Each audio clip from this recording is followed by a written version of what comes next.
Demo pa rin po ng long wrist locator, single antenna, ang pinusuan po ng ating isang katit. Ang demo po na aking gagawin ngayon kung paano po mag-estimate ng lalim bilang pagbabahagi po sa ating pong mga katit, kung gaano po kalalim yung ating huhukayin bago po siya mag letter L.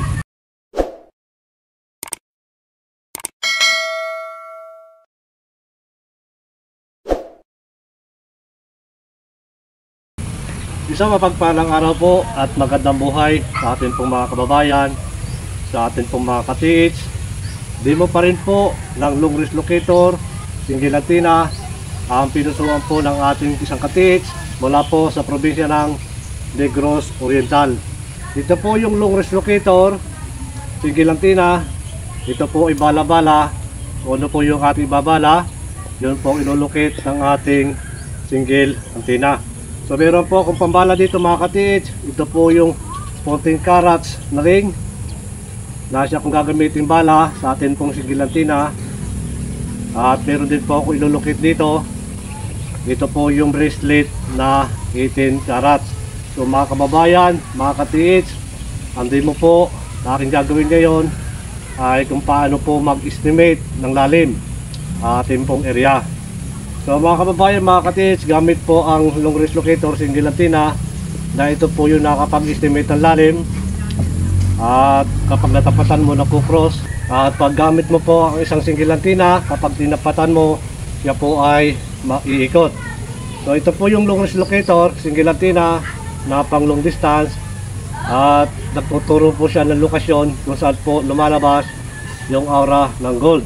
So mga kababayan, mga katits, muli po ang video ito ay akin pong gagawin bilang pagbabahagi po sa atin pong mga katits sa pag-estimate po at kung paano po ang pagsukat ng lalim, kung gaano po kalalim yung ating huhukayin bago po siya mag letter L.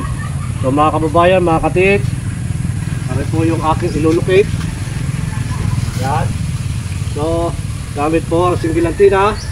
Huwag din po yung kalimutan na pahid po sa lupa. So mga kababayan, mga katits, isang halimbawa po na tayo ay nasa area natin, nasa bundok. Gagamitin po natin ang dalawang single antenna at hahanapin po natin kung nasa yung aura ng gold. So ganito pa rin mga katits, mga kababayan. Ayan. Sabay po yan tataas. Pag tinas po yan, tuturo po agad dyan ang ating lokasyon. Ayan, doon po siya natuturo.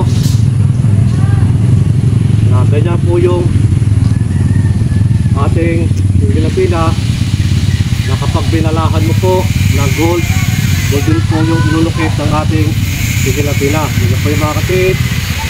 Ayan. Ayan, doon po siya nagtuturo. Ito mga katits, mga kababayan, ay isang halimbawa na naroon po tayo sa ating area. At kapag nakita na po natin na ituro na po ng single antenna kung saan lumalabas po yung aura ng gold, ay muli ko pa rin pong ituturo sa inyo yung tamang proseso kung paano po yan natin gagawin yung pag-estimate po ng lalim. Ito mga kababayan, mga katiit, po yan. Yan po yan, tuturo.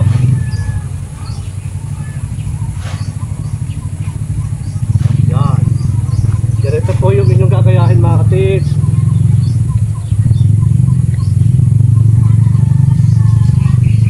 Yan. So gagamit po kayo ng pa-cross para malaman po natin kung nasan po yung aura ng gold.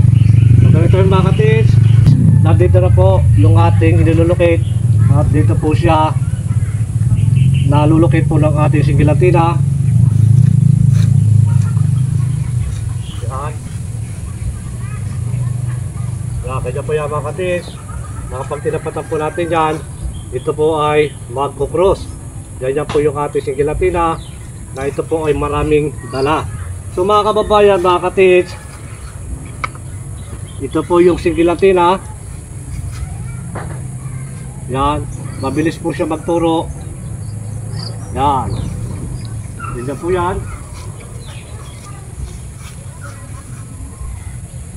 Ayan, kapatid, diyan pa rin po yan ating nalulukit. Ayan, kapag tinapatan po yan, ang ating pong singilatina. Yan, ito mga katis, mga kababayan, nasa panang ko yan. Ito po yung paggamit natin sa ating pong singilatina, na kapag natapatan po yan ay tutuloy-tuloy na po yung kanyang pag-ikot.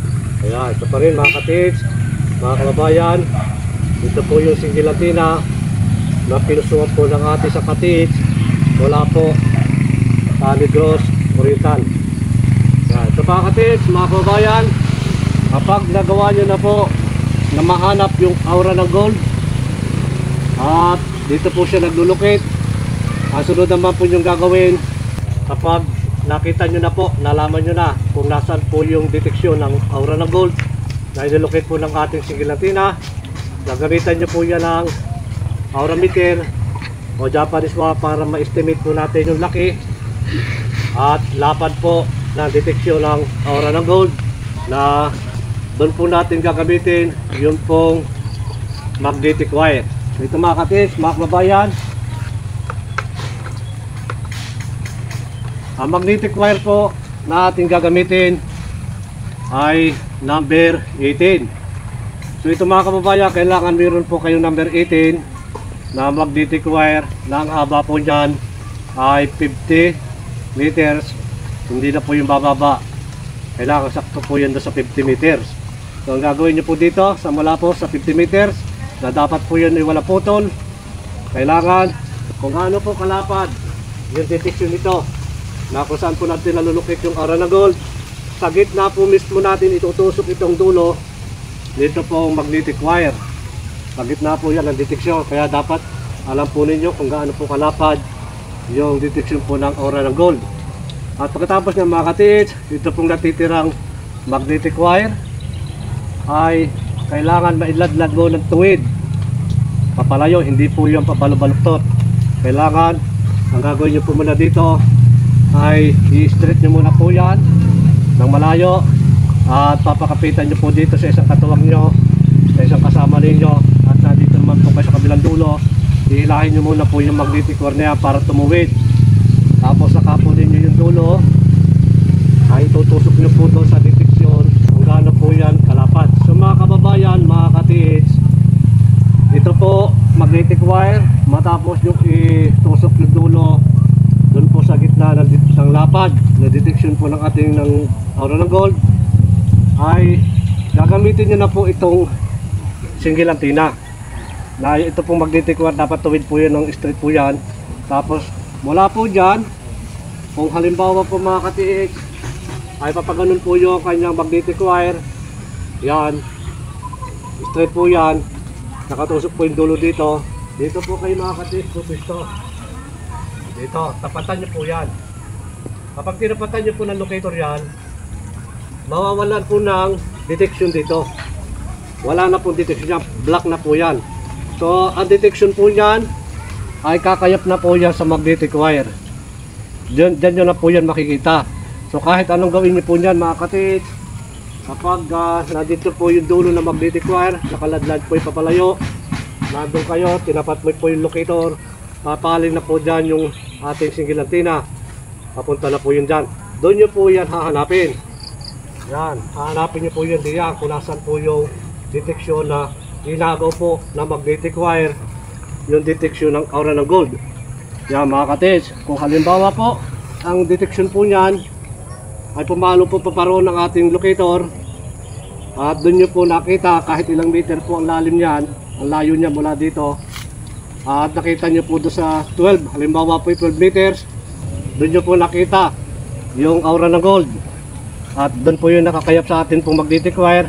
So mula po doon sa 12 meters na yon, yun po yung mimetrohin nyo papunta dito.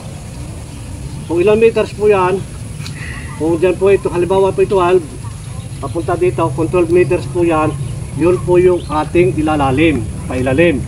So kapag narating na po natin yung lalim, ay hindi na po tayo lalampas doon sa 12 meters na yon. Ang ating po locator, kung yan po ay may tira pa sa ilalim, 11 meters, kapag ginamit po natin locator, iikot pa rin po yan, magkukross. Kapag nasagad na po natin yung 12 meters, hindi na po magkukross yung ating singilatina at hindi na rin po yan iikot. So magbibigay na po yan ng panibagong direksyon kung saan po tayo magdidrip o magtatanil, na yun na po yung ating susundan. So ito yung kagandahan katiits na kapag magnetic wire, hindi ka na magta-times 2. Hindi katulad mga katiits na kapag ginamit mo lamang po ang dalawang sigilantina, kapag tinapatan mo siya at lumabas siya sa detection niya, maghihiwalay, lalakad siya po ng ganyan, lalakad mo hanggang papalayo tuwid kung saan po yung mag-iikis, at yun po mimitrohin mo papunta din yun po ay times 2 dahil nakasapatos po tayo, nakatinilas po tayo. Pero kapag sa magnetic wire, hindi na po tayo magta times 2. Kaya lang hindi po tayo dapat lumampas, kasi nasabi ko po kung halimbawa ay 12 meters po yung ibinibigay na lalim ng atin pong magnetic wire. Yun mga katiits, mga kababayan, sana makatulong po ang video ito sa atin pong mga katiits, sa atin pong mga kababayan, na kahit ano po ang gawin natin kapag tinusukan na po natin ng magnetic wire at nandito po tayo, tinapatan na po natin yan, wala na po diyang deteksyon, nasa magnetic wire na po yan. Doon na lang natin po yan hahanapin o ilang meters po yung layo na ibinibigay po ng magnetic wire. So may punduhan yan mga katiits, kaya mas maganda po kung 50 meters ang haba po ng ating magnetic wire, na kahit tapatan po natin yung volume, yung mga big load, ay hindi po tayo kakapusin doon sa estimate na lalim. Pero wag nyo katiis gagawin na kapag meron kayo magnetic wire, ang haba niya ay 10 meters putol, kukuha ulit kayo ng 10 meters at pagdudugtungin nyo, hindi po pwede yun. Kailangan buo po yung magnetic wire natin na 50 meters. Muli po mga kababayan, mga katiits, maraming salamat po sa atin pong mga kababayan, sa lahat na patuloy po na nanonood to ng aking mga in-upload na video. Shoutout po sa inyo lahat. Pagpalay po tayo ng maraming biyaya at higit po sa magandang palusugan. Ito katiits, yun yung pinusuan mula po sa probinsya ng Negros Oriental.